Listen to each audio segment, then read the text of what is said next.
when Pearl Harbor was bombed, about the next week, I went down to Albany, New York, and enlisted.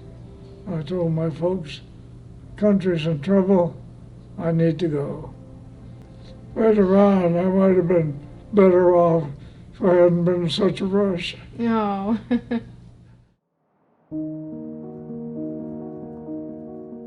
The Germans had undoubtedly better fighters.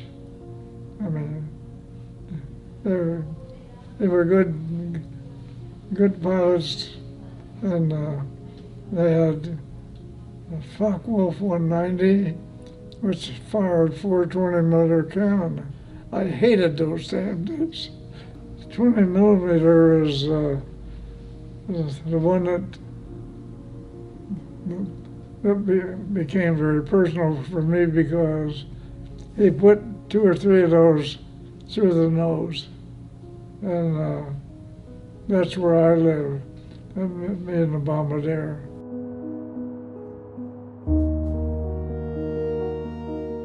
They killed the bombardier. Mm-hmm. And seems like he hit us with everything, because he blew up our oxygen, totaled out a lot of ammunition back in the waist, and set us on fire between 1 and 2 engines. When you get on fire with an airplane, the best thing to do is get out of it. Yes. Because I had seen them begin to burn and blow up in a matter of seconds. Mm-hmm. Delayed my jump. I figure we were probably about 18,000 when I stepped out. I wanted to delay because I didn't want to hang up there like a Christmas tree ornament. And so I waited. By the way, the most beautiful sound I've ever heard was when that chute popped. Next thing I know, he was headed right at me. You know, boy, you feel real funny when one of those fighters sticks his nose at you, because I thought, my God, they're shooting us. Mm-hmm. But he got into a normal distance and turned over in a 90-degree bank, and he went around me. And when he went around me, I saluted him, and he saluted me. The Germans, they get excited real quick, and boy, he stood yelling at me and come slipping and sliding down the hill. I figured he'll shoot me by mistake, and he kept yelling at me. I had my hands up, and I turned to the boy, and I went like this, you know, and the boy says, he wants you to put your hands behind your head. Oh, so I put my hands back of my head, then he settled down, walked me back all the way to the town, a little small town, the other side of where I landed. I figure it was 5 or 6 miles. As they walked me in, I began counting the doors that, you know, I want to know how many doors I might have to go through to get out. There was 11 different doors, because it was a big prison. Yeah. And they put me in a cage inside of the cell. The cell was big, but they had a cage in there, just like a lion's cage. And that's where they put me. Actually, I should be dead, because one of them tried to shoot me twice, but his rifle misfired. There was somebody looking after me. The Russians were also there. Everybody they were fighting was in that camp. And they were treated the Russians horribly, because Russia was not a member of the Geneva Conference. Mm-hmm. And the way they treated each other was terrible. Mm-hmm. I saw a guard one day.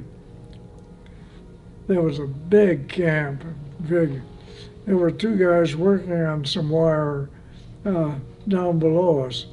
And he looked, he saw them. They were Russians. And he yells at them. They couldn't hear him. They were 100 yards away or more under another guard. And he shot them both. Right on. Just killed them. You develop a different mental attitude when you're in combat.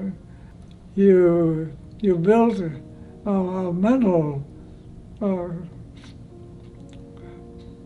protection. I mean, something to handle this fact that, and you didn't make friends with anybody because he wouldn't have be there the next day.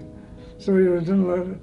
Anyway, at least with me, I built a fence. Nobody came inside the fence. That's the way I worked it. Because they might not be there the next day.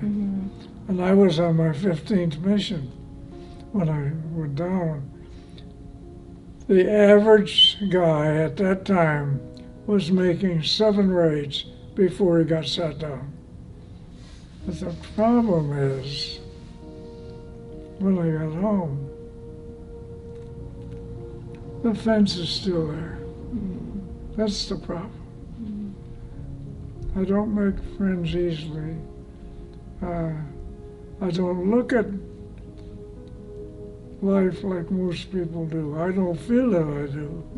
I don't, not like before I left. So, you know, as the French say, c'est la guerre. It's the war. That's it.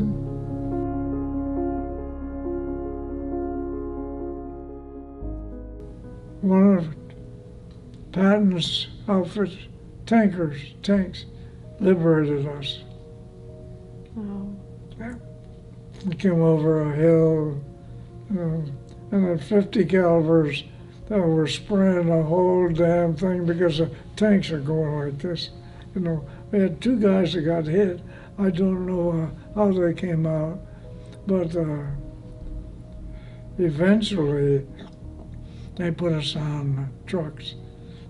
And then we had to drive, it must have been 60, 70 miles to the nearest usable airport because we had bombed up everything. Right. It took us 21 days to get back to New York. My daughter was 2 years old before I saw her.